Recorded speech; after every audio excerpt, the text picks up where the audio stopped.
I have to go check see where. I have to go to the back window where I can film it.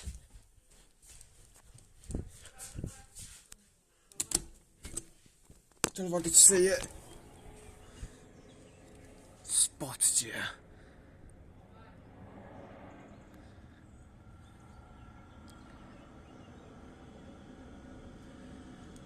That's the one I just spotted.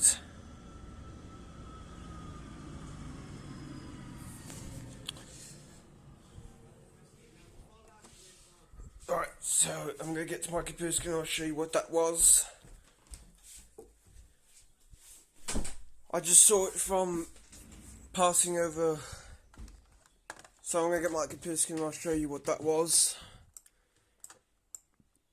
I don't think it's on radar screen, so let's have a look here. So, yeah, he's not on any radar screens. I filmed it from right about here though, so that was quite a noise. I was going to film these two planes here, but I just heard the noise. I don't think it's on the radar site right now. No, not on different radar sites.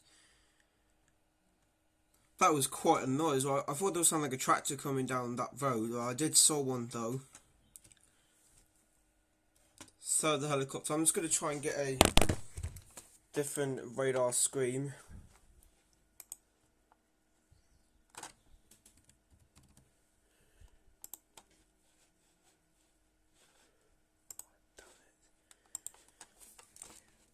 But I was not on Flight Radar 24 or ADS-B Exchange or anything, so I think that came from over there, then to the reg, so whatever. So right, times 18:57, 17th of June 2022.